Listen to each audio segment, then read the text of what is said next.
What's up, everybody? Old man out here in the shop again tonight, working on a video for you guys tonight. So I've had a lot of people ask for carburetor tuning information, and I've given it considerable thought on how to tackle this without overloading everyone with far too much information all at once.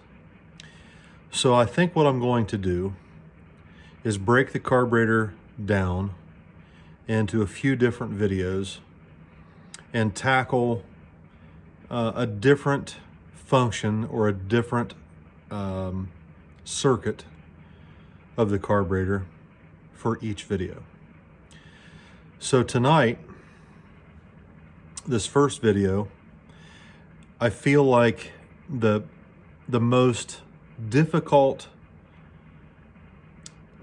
part of tuning a Holley carburetor for people, the one thing that people just struggle with for some reason, they just can't understand, or they just can't wrap their mind around how this operates, is the power valve circuit. Okay? It can be confusing. Now, the purpose of the power valve is to add additional fuel to the main circuit of the carburetor only during heavy throttle or wide open throttle circumstances. Okay?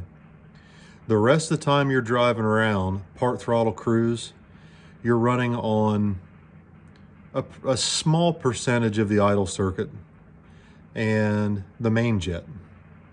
Okay?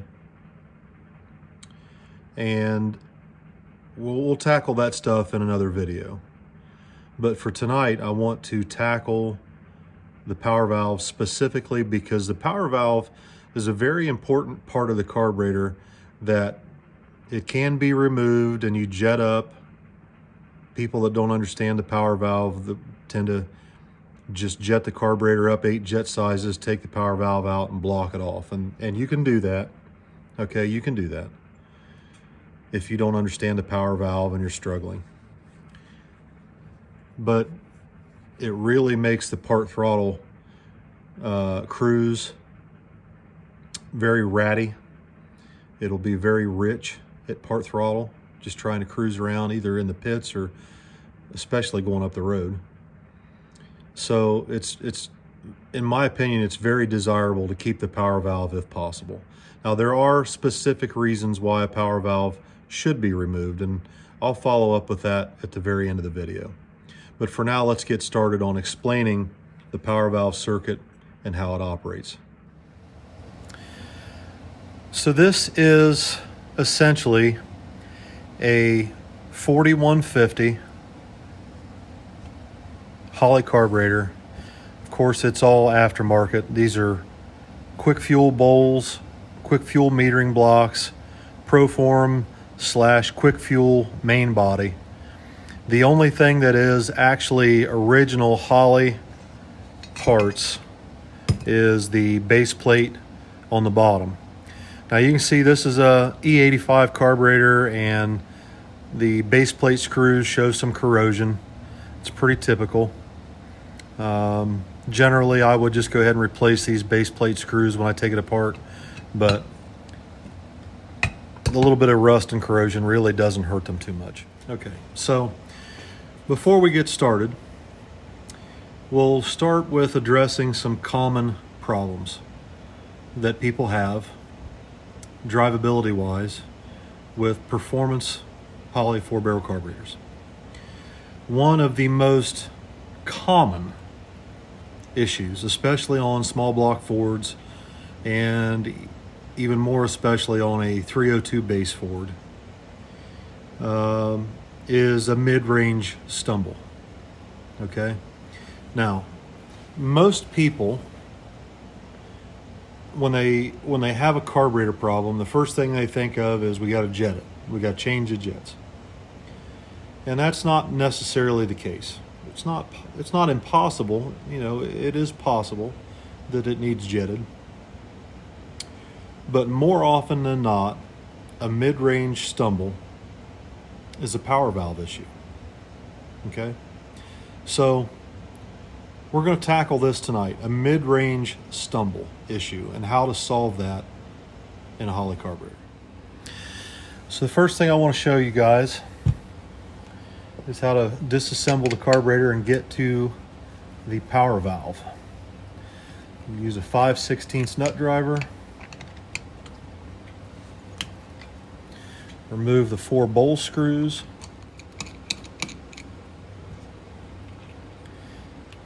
Pull your bowl screws out. Okay. Now, there are multiple different things that could go wrong and cause a mid-range stumble, okay? We're going to deal with the power valve first. So we'll go ahead and remove the front metering block, okay? And this is the power valve, okay? That is your power valve. Now, the job of the power valve is to enrichen the main circuit. Wide open throttle or heavy throttle conditions. Now, generally, when someone gets a hold of a carburetor and they have a little lean stumble, the first thing they want to do is change the jets. But generally, if the car cruises around, part throttle is pretty decent under high vacuum, but then it has a stumble, the problem most likely is the power valve. Now, as you can see here, get it up here close, hopefully you can see this. The power valve has a number printed on it, and in this case it says 8.5. There's also a part number, but 8.5 is the vacuum level that the power valve is rated to close at. In other words, at 8.5 inches of vacuum, the power valve will close. Anything below that, the power valve will open. The power valve receives its vacuum signal to the face of this rubber diaphragm. You see the diaphragm move back and forth as I open and close it? Okay. That diaphragm receives its vacuum signal from a vacuum port here in this little cove of the main body. That is a vacuum port. The power valve vacuum port in the main body lines up with this tiny hole in the base plate. Now, at 8.5 inches of vacuum or below, this power valve opens and allows additional fuel into the main wells on each side of the metering block. You can see the face of the power valve is right here. See how it moves in and out?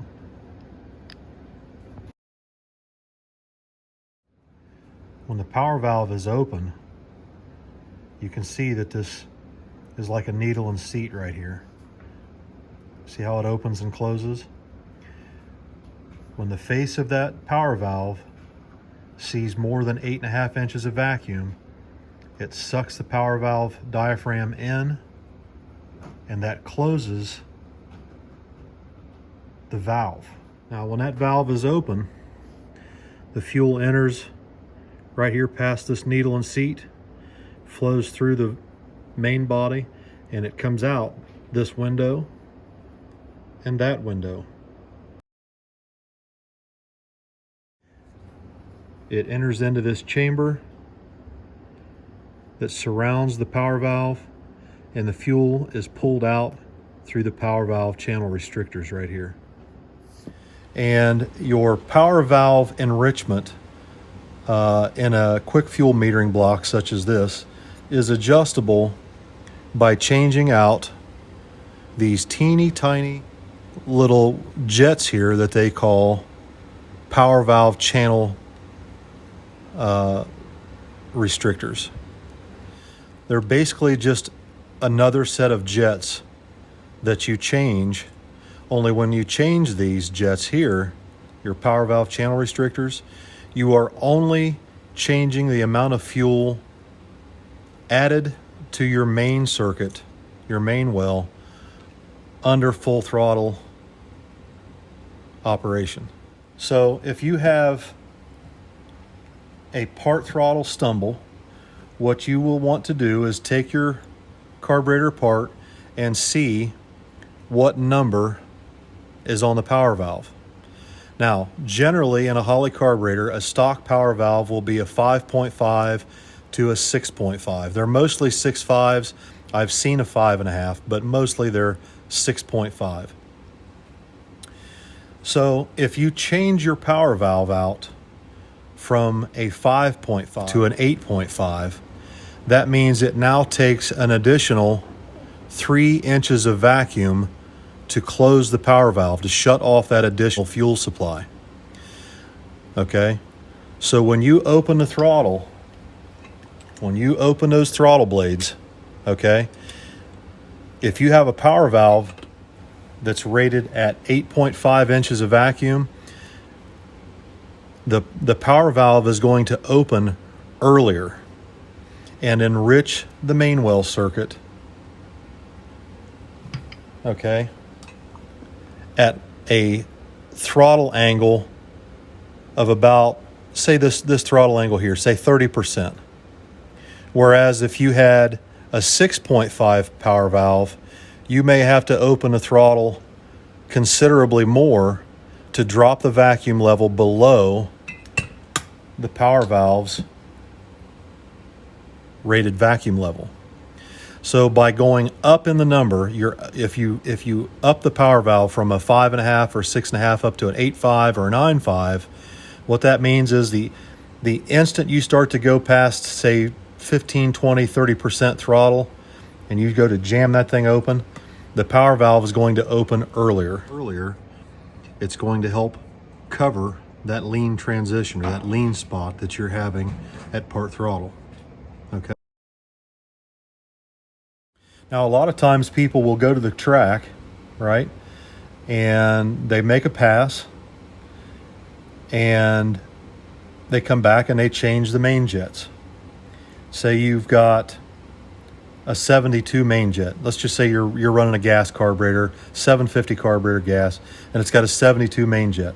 You make a pass and say the car goes 1120 at 116 miles an hour. So you come back and you change the main jet from a 72 to a 74, and the car picks up 2 miles an hour. All right? And you go out and make another pass, and you change the jets, and you go up another 2 jet sizes, and the car picks up another mile an hour to a mile an hour and a half. All right? By changing the jet, you have increased the horsepower. In this particular instance, you're increasing the power. The car is getting faster. However, you find out when you go to drive the thing home that it runs extremely rich and blackens the plugs.